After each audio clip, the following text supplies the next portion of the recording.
Dun Laoghaire, or Dun Laoghaire as most locals call it, is a fantastic town on the east coast of Ireland, about 12 kilometres south of Dublin.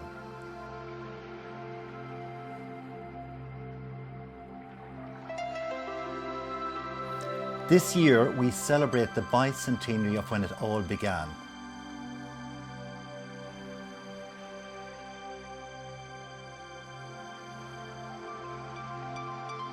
Before the harbour, very few lived here.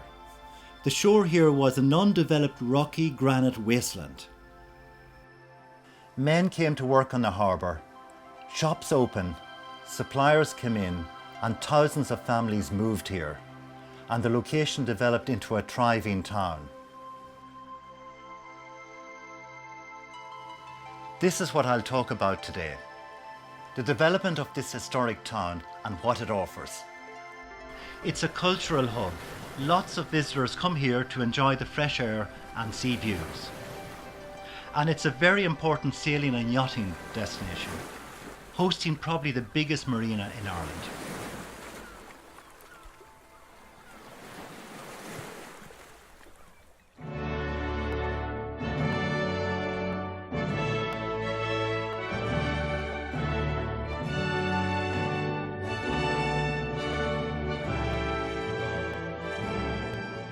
This monument was erected in 1823 to commemorate King George IV's visit to Dun Laoghaire, 2 years earlier in 1821.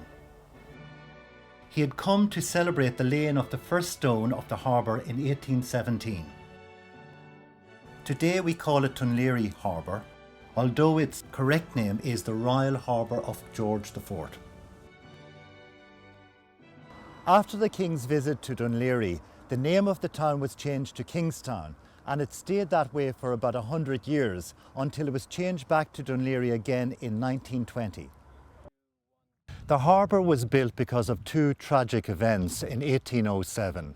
Two troop ships carrying men to fight in the Napoleonic Wars left Dublin and got caught up in a ferocious snowstorm. They ran aground and there was a total loss of almost 400 people.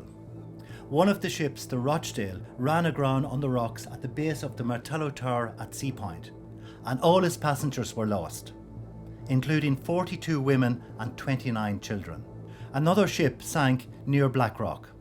There was such a public outcry about this disaster that the authorities were forced into considering building what we called then an asylum harbour, somewhere where ships could take shelter in the event of a storm in the bay. 7 years previously, in 1800, the building of Asylum Harbour was recommended by Captain Bligh of Mutiny on the Bounty fame, and Dun Laoghaire was selected for the building of the harbour, as it was close to Dublin port and the sea was deep. In 1817, the construction of this great harbour began.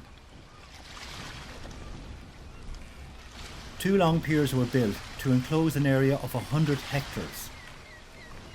It was the largest man-made harbour in the world at the time.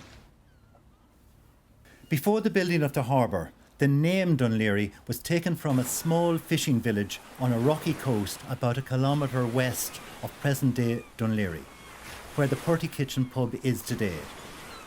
It consisted of a cluster of cottages, a coffee house and a small harbour.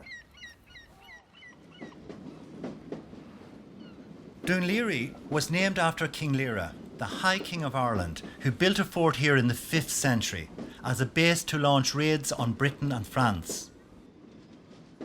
In 1880, the town commissioners decided to have this fine town hall built to represent the high status of the town. It was designed in the style of a Venetian palace with fine columns and arched windows. It's the finest town hall in Ireland. A notable feature of the town hall is its magnificent clock tower. Today, opposite the town hall is the Pavilion Centre, consisting of shops, restaurants, bars and a theatre. But that is not how it was in the late 1800s. Here at this spot, was a grand entrance to the exclusive Pavilion Gardens. At the edge of the gardens, a spectacular building called the Pavilion had a concert hall and tea rooms. It was designed to look like a Mississippi showboat. In 1915, this ornate building was destroyed by fire, but a few years later it was replaced by a cinema, but this was demolished to make room for the modern Pavilion Centre. This street runs between the Town Hall and the Pavilion Centre, and it connects the centre of the town with the harbour. Originally it was called the 40-foot road, but it was later renamed Sussex Road and later still Royal Marine Road. That's still its official name, but most people call it Marine Road. At the top of Marine Road is Dun Laoghaire's main street, George's Street, named after King George IV. It's very straight and was built as a military road in 1804-1805, joining two Martello towers to the east and west of the present town. During the construction of the harbour, and later, many fine residential houses with front gardens were built along its length. In 1838, the town commissioners divided George's Street into two parts, Upper George's Street and Lower George's Street. George's Street today, with its red brick shop fronts, looks very different to what they would have looked like in the 19th century. However, there are still a few shop fronts that haven't changed much. This shop front is ornate and is probably what a lot of shops looked like in the 19th century. When the ground leases were due for renewal in the late 1890s and early 1900s, the ground landlords, Longford and Devisi, insisted as a condition for the renewal of leases that shop owners clad their shop fronts in brick to improve their appearance. Here at the corner of Sussex Street and George's Street, there's a tailor shop. In the early 1900s, it was a tobacconist owned by a local businessman, Thomas Browne. King Edward VII visited Ireland in 1903, and he was so pleased by the welcome speech given by Browne that he promised him a knighthood. Unfortunately, Browne died shortly afterwards, before the investiture, and never received his knighthood. However, as a mark of respect, people in the town always referred to him as Sir Thomas Browne. This pub has been restored to its former splendour and is a very good example of Victorian architecture. The Dominican nuns have been here since the mid-1800s, and hence the name of the road, Convent Road. In 1919, the nuns built a small oratory in the grounds of the convent.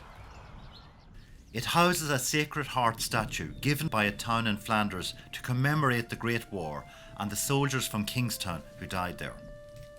One of the nuns, Sister Concepta Lynch, spent 20 years decorating the walls and the ceiling of the oratory with her own interpretations of exquisite Celtic patterns.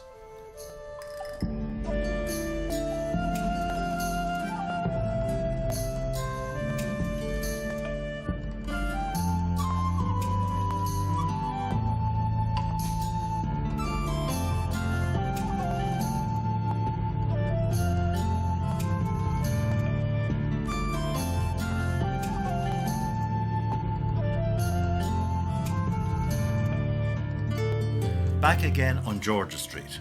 These two buildings were built on the front garden of a house which can't be seen from the street. In the mid-19th century, this was a Lion-Inn hospital, a name used to describe a maternity hospital. It closed when St Michael's Hospital opened in 1874 and is now a private residence. In 1914, a servants' registry office was located here. In Victorian times, families couldn't be considered middle class if they didn't have servants.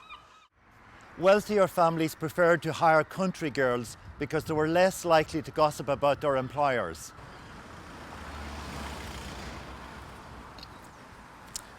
This is Library Road.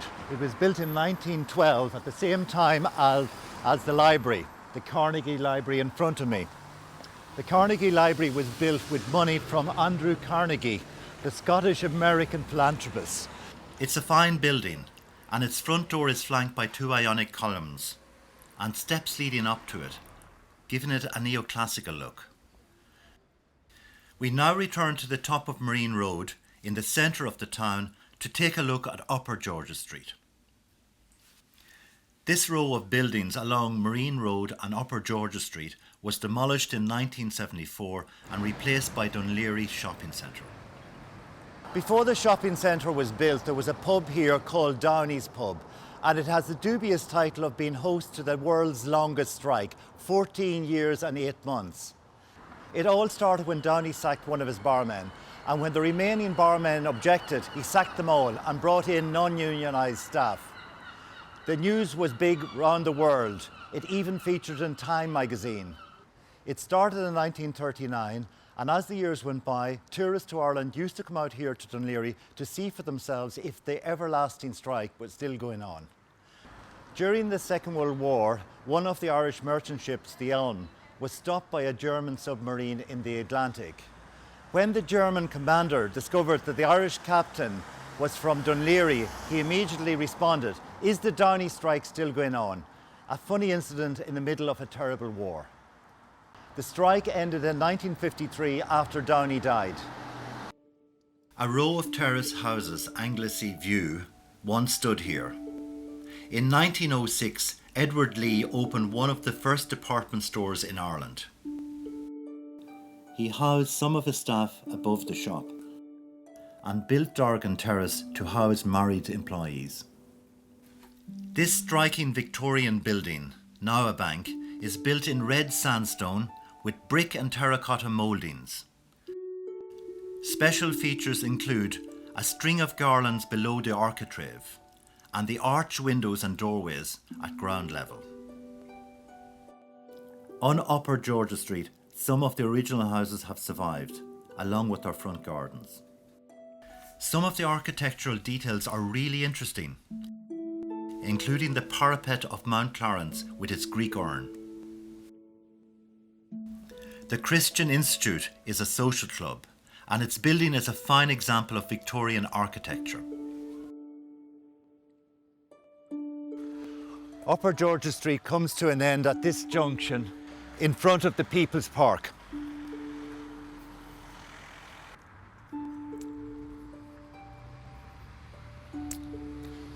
The People's Park was designed by John Loftus Robinson in the 1890s, and here we have its fine entrance, its granite pillars and iron gates, and in particular the monogram on the gates, KTC, Kingstown Town Council, and its shamrock motif.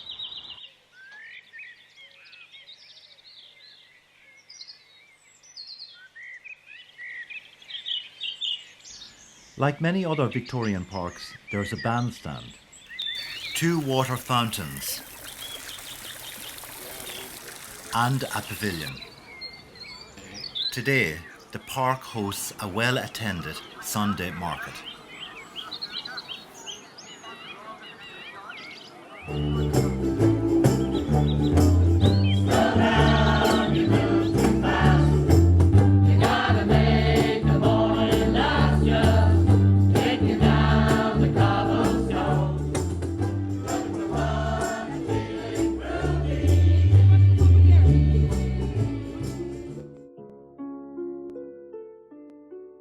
To the east of the People's Park is Scotsman's Bay.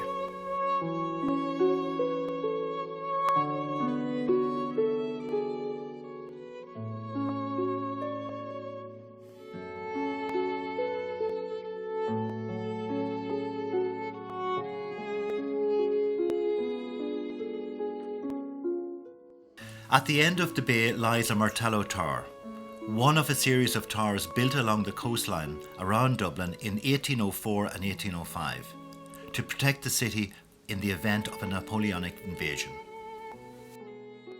In 1904, Ireland's most famous writer, James Joyce, stayed here for a few days, and the opening scene of Joyce's Ulysses is set in this tower, which is now a museum dedicated to him. In front of the tower is the 40-foot, a bathing place where people have been swimming in the Irish Sea all year round for hundreds of years. Until the 1970s, only men were permitted to swim here. It became open to women after they invaded it during the women's liberation movement. We return to Queen's Road at the bottom of the People's Park. It stretches to the town hall and there's plenty to see along the way. This promenade is popular with walkers.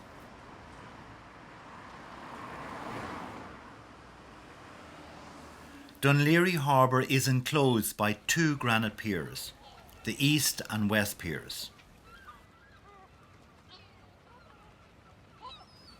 The East Pier was built first.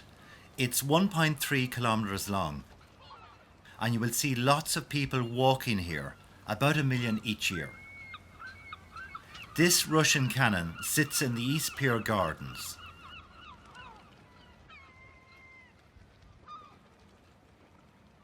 It's branded with the double eagle and crown of the Romanov royal family crest.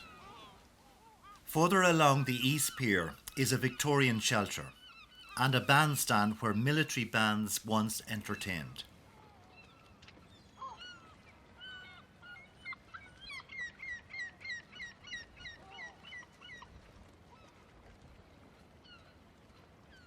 The lighthouse at the end of the pier has been operating since 1847. Across the mouth of the harbour is the West Pier. It's 1.5 kilometres long. It's a good place to fish and get some exercise.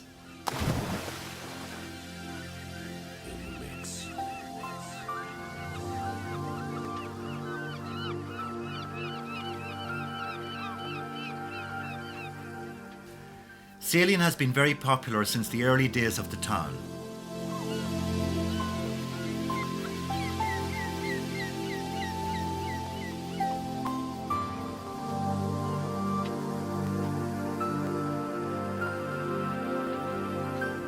Today we have 6 yacht clubs. Racing competitions are held every week in the bay.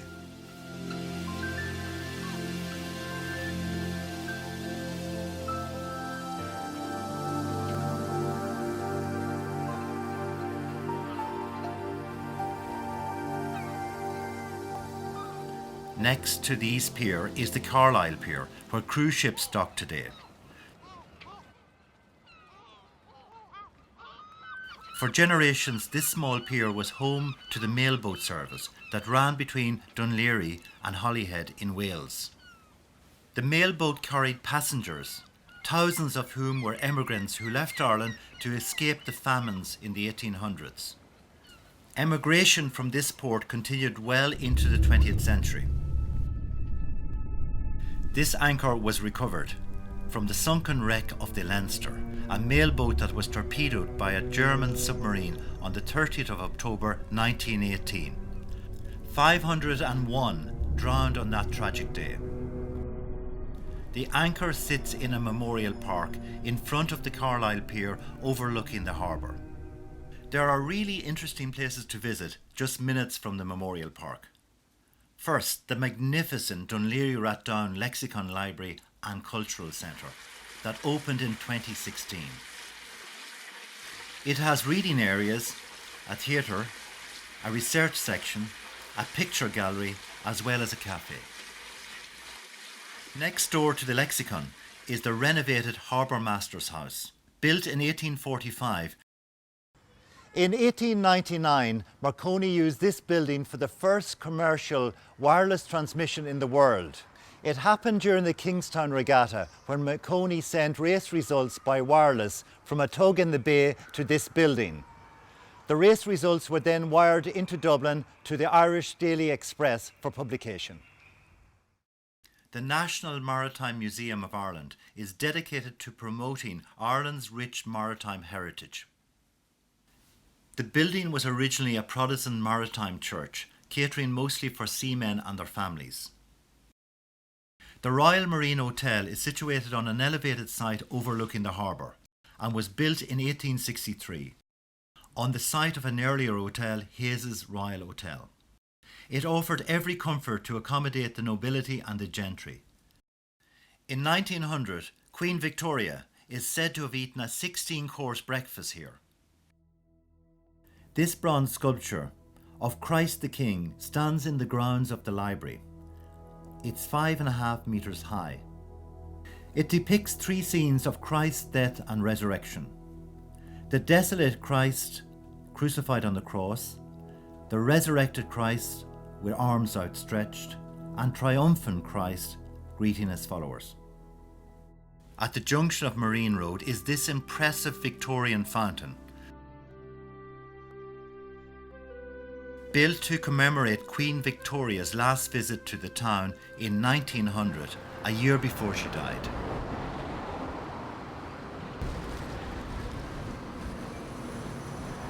Just beyond the fountain is the old railway ticket office, designed by Skipton Mulvaney. It now houses a fine restaurant.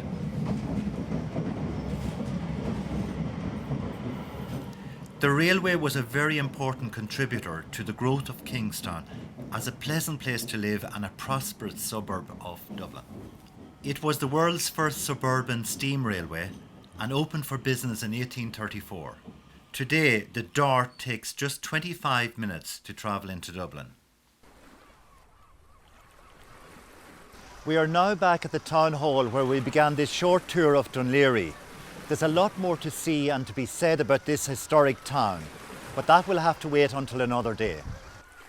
The County Council organises a large number of heritage tours in the town and county every summer. They're free, very informative and well worth a visit. So why don't you come along and join us? Perhaps I'll see you here.